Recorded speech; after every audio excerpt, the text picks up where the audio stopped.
Yeah.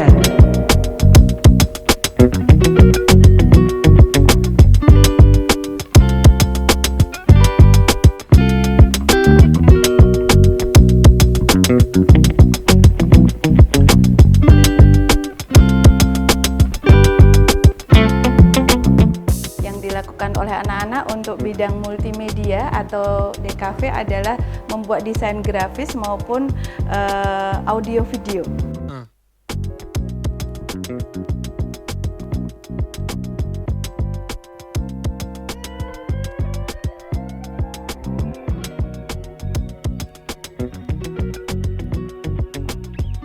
Tapi sekarang kan kantor-kantor sudah menjadi yang mobile office ya. Nah, kita menyesuaikan, apalagi namanya sendiri juga sudah diganti. Jadi misalnya di No.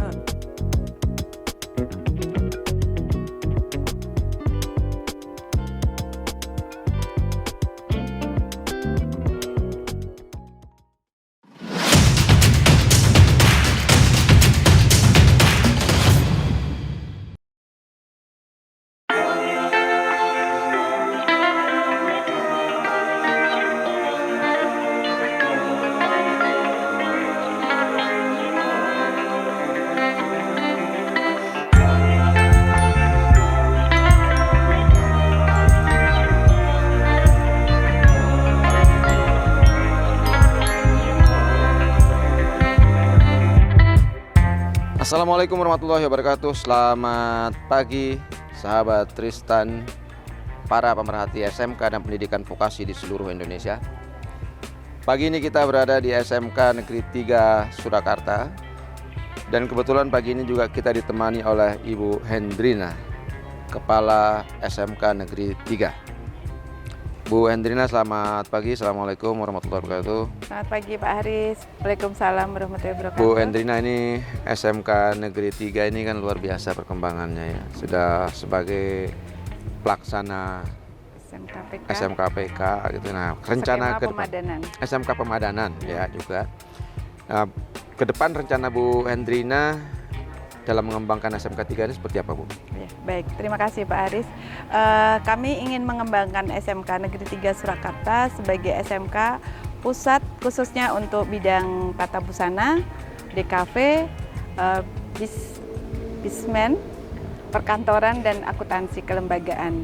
Nah, kebetulan tahun ini 2022 kita mendapatkan kesempatan untuk menjadi SMK Pusat Keunggulan sekaligus skema pemadanan dukungan dari industri di bidang tata busana. Ya. Kemudian di bidang tata busana ini kita ingin mendidik siswa-siswa agar dia kompeten pada bidang 3 dimensi digital.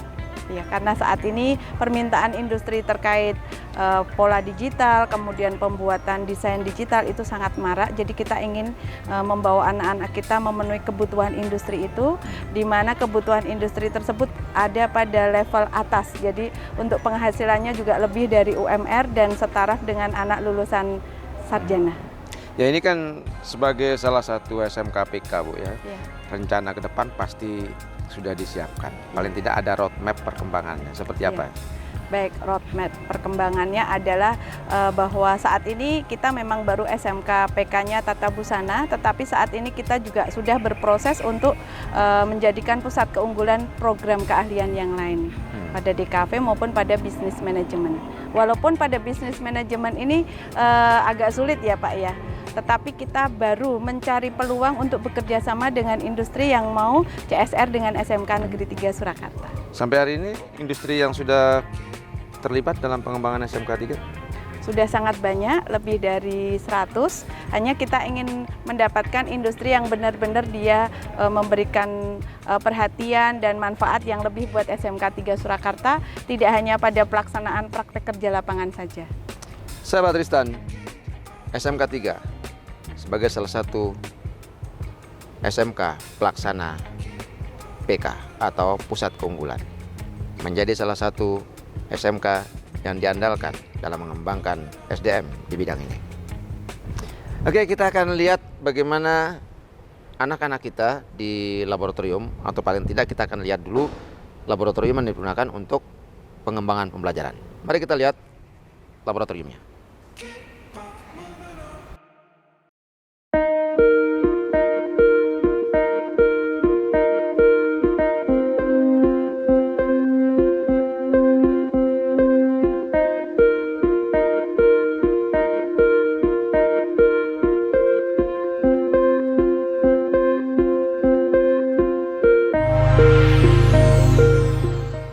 Sahabat Tristan, di sini adalah salah satu lab yang dipergunakan untuk multimedia.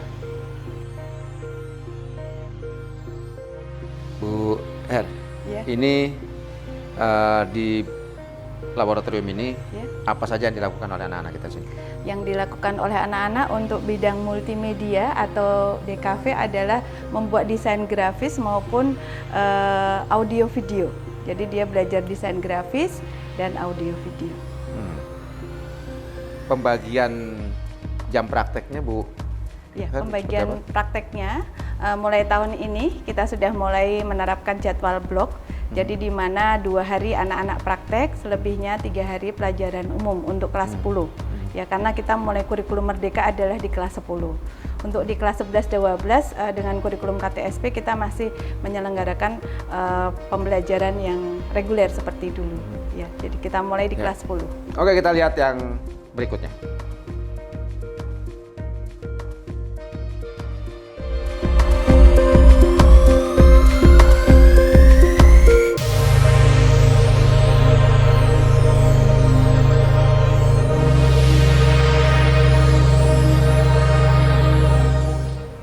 Salah satu laboratorium yang dipergunakan oleh anak-anak kita dalam melatih mereka supaya familiar dengan IT, atau paling tidak mereka di bidang ini sudah menjadi satu kewajiban ya untuk mengembangkan diri.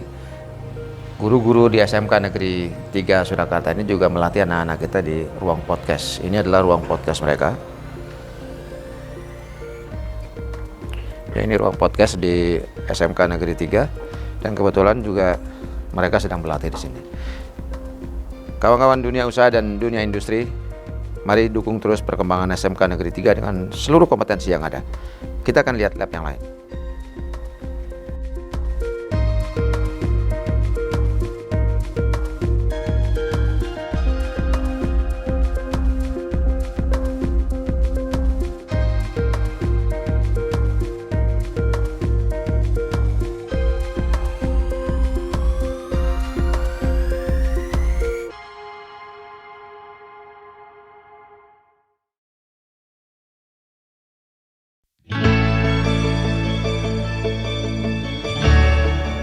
Sahabat Tristan, sebagai salah satu SMKPK, bahasa menjadi penting diajarkan. Dan laboratorium ini dipergunakan untuk melatih kepekaan dan kemampuan berbahasa anak-anak kita, terutama bahasa asing. Bu Hen, ini laboratorium ini dipergunakan untuk seluruh kompetensi ya? Iya, betul. Nah, apa rencana Bu Hen dalam mengembangkan kemampuan berbahasa di lab ini? Ya, baik. Rencana kami untuk mengembangkan kemampuan dan kompetensi siswa di bidang bahasa, kita ingin melengkapi alat ini dulu, ruangan ini dulu, karena kebetulan ruangan ini adalah merupakan bantuan pemerintah yang tahun sangat lama sekali. Kemarin sudah kita coba peralatannya, sudah tidak berfungsi, akhirnya kita lepas dan ini kita baru berproses menata RKAS kita, agar kita bisa mulai paling tidak mencicil. Syukur-syukur dari pemerintah ada bantuan khusus lab di SMK Negeri 3 Surakarta. Kami akan sangat bersyukur karena siswa kami ada 1.262 orang, di mana saat ini kompetensi bahasa sangat dibutuhkan. Oke sahabat, para pemerhati SMK, para pengambil kebijakan, kondisi lab di berbagai SMK kita masih perlu disentuh. Salah satunya adalah lab bahasa, dan ini umum terjadi di seluruh SMK yang ada. Oleh karena itu, mari kawan-kawan, para pengambil kebijakan, agar turun ke lapangan, melihat kondisi laboratorium yang ada di daerah, yang ada di SMK-SMK kita, agar kita bisa mengambil sikap, mengambil satu kebijakan apa yang sebaiknya dilakukan, terutama di dalam melengkapi laboratorium yang ada di SMK kita. Bu Hendrina, di sini bahasa apa saja yang diajarkan oleh kawan-kawan? Ya, bahasa Inggris, bahasa Indonesia tentunya, dan ada bahasa Mandarin. Bahasa Mandarin, baru 2 bahasa asing. Oke, kita dukung terus kawan-kawan dunia usaha dan dunia industri. Kami mengundang kawan-kawan untuk datang ke SMK-SMK, terutama di SMK Negeri 3 Surakarta. Mari sama-sama kita pikirkan, kita kembangkan kompetensi anak-anak kita di sini untuk Indonesia yang lebih maju. Kita akan lihat lab berikutnya.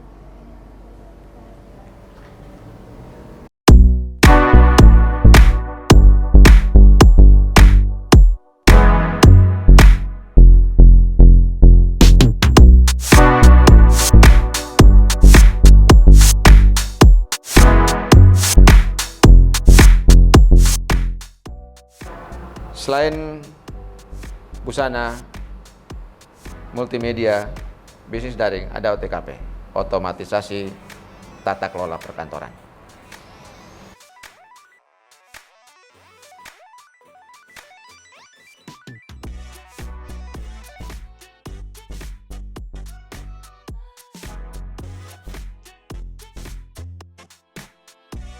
Kebetulan di sini ada Bu Dwi, salah satu penanggung jawab dan sekaligus juga Wakahumas, ya. Sekaligus Wakahumas Ya. di SMK Negeri 3, Bu Dwi. OTKP ini kan banyak disinyalir sudah jenuh, Ya. sehingga jarang yang mengembangkan. Tapi di Ya. SMK Negeri 3 ini justru berkembang dengan baik. Ya. Apa resepnya, Bu? Ya. Selamat pagi, Assalamualaikum warahmatullahi wabarakatuh. Bapak, untuk OTKP di SMK Negeri 3 Surakarta ini termasuk jurusan favorit karena kalau saat PPDB itu yang terpenuhi paling dulu adalah yang di OTKP, dan kita bisa menyeleksi karena pendaftarnya itu bisa 2 kali lipat dari kebutuhannya. Kami kebutuhannya itu ada 3 kelas, jadi ada 108 siswa setiap kali PPDB. Kemudian yang tahun ini kita akan berganti nama menjadi manajemen perkantoran dan layanan bisnis. Kemudian nama OTKP sendiri dulu waktu namanya administrasi perkantoran yang Bapak sebut tadi adalah jurusan yang jenuh. Kemudian kenapa diganti menjadi OTKP dan sekarang MPLB? Itu karena memang sekarang itu untuk perkantoran itu mengikuti perkembangan yang sekarang ada. Seperti kita tahu, perkantoran di masa lalu dan di masa sekarang itu berbeda. Kalau dulu pekerjaan meja atau kerjaan meja itu banyak dan diutamakan dan semuanya manual. Tapi sekarang kan kantor-kantor sudah menjadi yang mobile office ya. Nah, kita menyesuaikan, apalagi namanya sendiri juga sudah diganti. Jadi misalnya di keuangan sekarang kita sudah otomatisasi di bidang keuangan. Kemudian arsip juga yang diajarkan sekarang sudah e-filing. Kemudian kita menggunakan aplikasi e-RISE, kita bekerja sama yang dengan Universitas Yogyakarta. Kami beberapa kali gurunya dididik untuk itu. Dan juga di bidang-bidang yang lain kita terus sesuaikan dan perkembangan yang ada. Jadi itu mungkin yang membuat di SMK Negeri 3 Surakarta OTKP tetap menjadi jurusan yang termasuk favorit. Demikian, Bapak. Ya, oke. Ini satu perkembangan yang lebih maju. Jadi MPLB sekarang namanya untuk yang kelas 10. Ya, tapi MPLB. yang kelas 11, 12 masih di bawah masuk OTKP. Ya. Oke. Sahabat dan para pemerhati SMK seluruh Indonesia, terutama para pengambil kebijakan, kewajiban kita dan kewajiban para pengambil kebijakan adalah membuat kebijakan bagaimana agar SMK-SMK kita berkembang berkualitas. Terpenuhinya kebutuhan peralatan pembelajaran di SMK menjadi salah satu yang penting. Seiring dengan perkembangan OTKP menjadi MPLB, tentu ini membutuhkan lompatan Ya, betul. teknologi. Penguasaan mereka terhadap teknologi ini sangat bergantung kepada peralatan yang ada, yang dapat kita siapkan.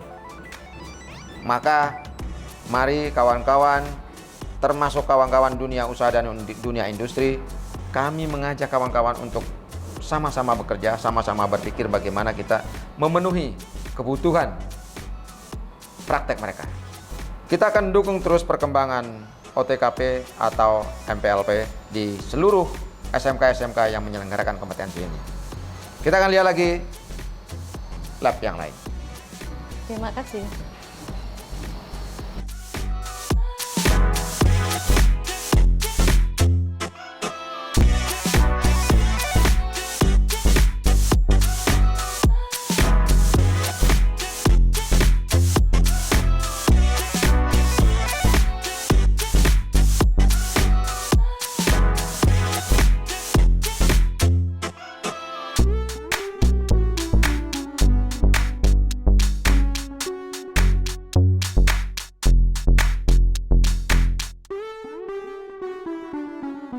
Indonesia